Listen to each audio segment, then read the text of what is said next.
السلام عليكم ورحمة الله وبركاته. الحمد لله. الحمد لله الذي نحمده ونستعينه ونستغفره ونؤمن به ونتوكل عليه. أما بعد. அன்பிற்குரிய அல்லாஹ்வின் நல்லடியார்களே, அன்பு சகோதரர்களே, நாம் தொடர்ச்சியாக பார்த்து வரக்கூடிய துஆக்களினுடைய திக்ருகளினுடைய தொகுப்பில் இன்று நாம் பார்க்க இருக்கின்ற விடயம் என்னவென்றால், நான் 41 தடவை இந்த துஆவை ஓதினால் அல்லாஹ் ஜல்ல சுப்ஹானஹு வ தஆலா நம்முடைய வாழ்க்கையில் செல்வ செழிப்பை அல்லாஹ் ஏற்படுத்துகின்றான். பணத்தினுடைய தேவைகளை அல்லாஹ் பூர்த்தி செய்து தருகின்றான். அல்லாஹ்வின் புறத்திலிருந்து உதவிகளை பெற்று தரக்கூடிய மிகவும் அற்புதமான ஒரு திக்ரை தான் நாம் இன்றைய வீடியோவில் பார்க்க இருக்கின்றோம். அன்பார்ந்த சகோதரர்களே, அல்லாஹ்வின் நல்லடியார்களே, நாம் ஒவ்வொரு நாளும் ஏராளமான திக்ருகளையும் துஆக்களையும் பார்த்து வருகின்றோம். அந்த வரிசையில் இந்த திக்ர் மிக முக்கியமான ஒரு திக்ராக இருந்து கொண்டிருக்கின்றது.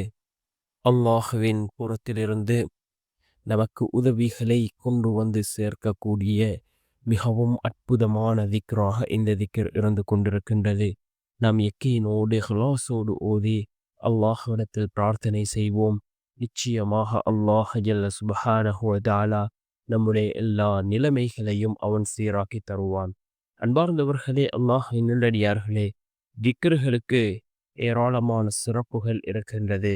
ரசூலுல்லாஹி ஸல்லல்லாஹு அலைஹி வஸல்லம் அவர்கள் கூறினார்கள், ஒவ்வொரு சுவர்க்கவாசிகளுக்கும் ஒரு கவலை இருக்கும்.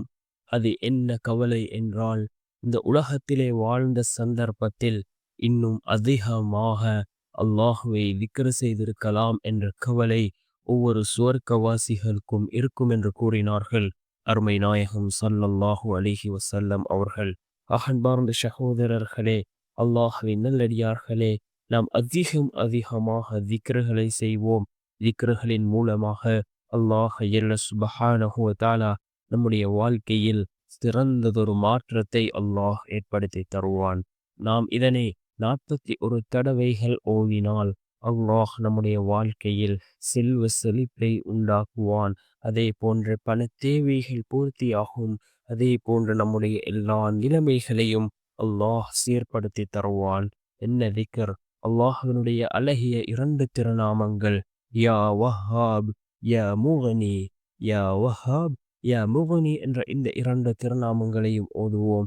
யார் அல்லாஹ்வினுடைய திருநாமங்களை கொண்டு அல்லாஹ்விடம் உதவி தேடுகிறார்களோ, நிச்சயமாக அல்லாஹ் ஜல்ல சுப்ஹானஹு வ தஆலா அவர்களுக்கு உதவி செய்கின்றான்.